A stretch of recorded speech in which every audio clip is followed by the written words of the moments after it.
to now introduce to you an individual whose leadership and commitment and vision has played a very crucial role in the growth of this organization. As board president of Big Brothers Big Sisters of New York City, Marva Smalls has been instrumental in the organization's ability to serve 46% more children throughout the 5 boroughs, and why the organization is now positioned to expand the reach to serve additional underserved communities. During her more than a decade of service as a member of the Board of Trustees, her passion, truly, for creating opportunities for young people to succeed shines through in every single thing that she does. I'd like her to come up to the podium to address you. Please join me in welcoming Marva Smalls.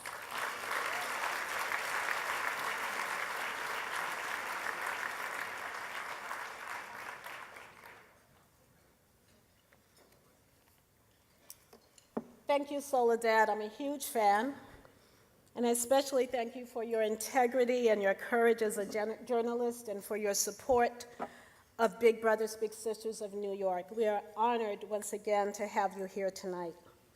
Thank you. I also want to thank our dinner chair, John Waldron, for making this such a spectacular evening.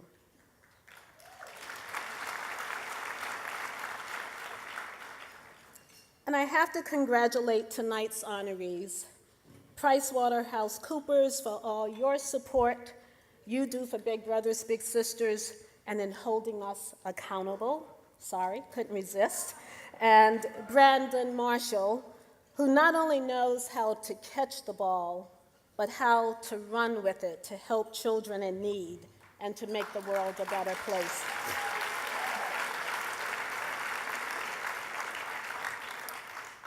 It's been a great night, but so far a long one, so I will try to keep my remarks mercifully brief. First and foremost, let me say what a singular privilege it's been for me to serve as president of Big Brothers Big Sisters of New York for the past year and a half. I have served on a lot of boards, both profit and nonprofit, and this one stands second to none. I can say without the slightest bit of hesitation that every single trustee walks the walk. Every trustee puts his or her heart and soul into it. Every trustee works hard and goes above and beyond the call of duty to serve those in need and to fulfill our great organization's mission.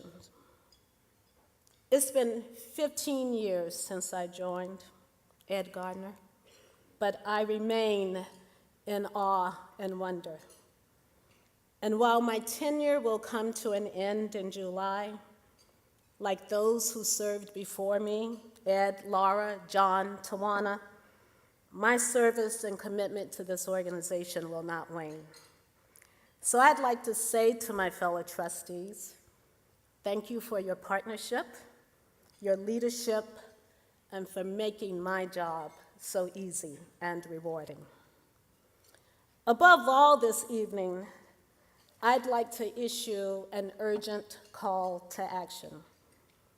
Because while Big Brothers Big Sisters has always been a vitally important organization, today its mission is more essential than ever. Children who feel left out, children who have been left behind, children who have been told they are unwelcome, all of them need a caring adult in their lives. Big Brothers Big Sisters wrote the book on how to do that. We set the standard and we deliver results. 97% of our high school seniors graduated and 90% accepted to college.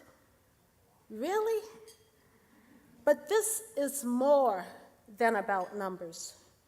We see our impact in the eyes of a young boy who discovers the love of reading. We see it in the smile of a young Latina who realizes adults want her to be here, and to realize her boundless potential. We see it in the body language of a teenager who discovers he can actually achieve his dream of a doctor, an engineer, an attorney, or an architect. We see it everywhere we look. It's time-tested, proven, transformative, and yet we need to do more.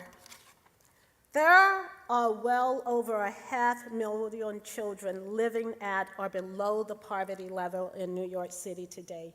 Every year, we connect more than 5,000 of these kids with a big who can help them believe that their present situation doesn't have to be their future. That's great, but that's just 1% of the total. We can, we must, and with your help, we will do better. Because no one does what we do more effectively than Big Brother, Big Sister. And every child needs a caring adult in his or her life, someone who's more than a volunteer, someone who makes not only an investment of time, but more importantly, an investment of compassion, emotion, empathy, guidance, and wisdom. At its core, it's an investment of love. And all of us here this evening, whether we're bigs, littles, or supporters, have something we can do right now.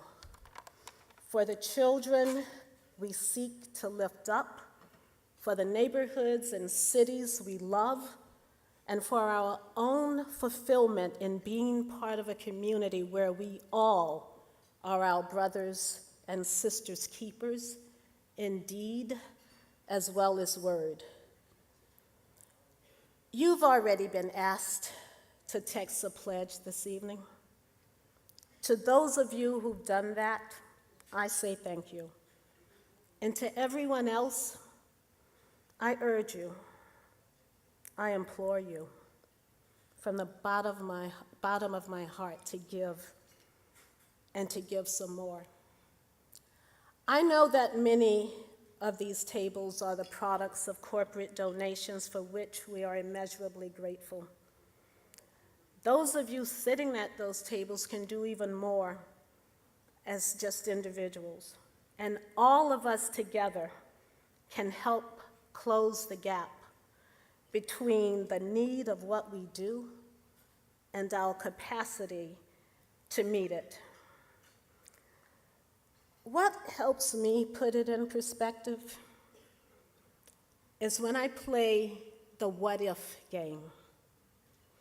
What if my nieces and nephews didn't have a caring adult in their life to mentor, to connect them to opportunities, to show them there is a path forward? Wouldn't I want to know that Big Brothers, Big Sisters existed? What if you in this room, your kids, your neighbors' kids, were in a single-parent home with limited resources? Or they were living with a grandmother who saw this organization as a personal lifeline? Wouldn't you want to know there was an organization like Big Brothers, Big Sisters?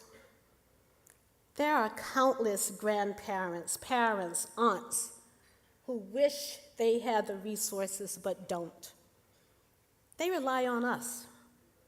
They rely on the incomparable work and services provided by Hector Batista and his best-in-class team. But you know what? The resources only go so far.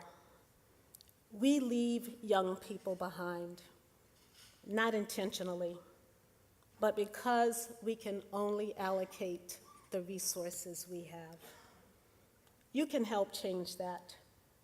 Your generosity will change the life of a young boy or girl with boundless potential who just need an opened door to realize it. Your actions this evening will help open the door and unlock the future, not only for every little, but for our city and our nation. I hate these dinners where after you are here, people ask you for more money. And I guess everyone says this, but I truly believe we are different. We are doing God's work and beyond. And because I feel so mixed about making yet another appeal, I'm going to donate an additional $25,000 to keep myself honest. And I hope you join me in digging just a little more. So thank you for being here, for your partnership, and for your generosity.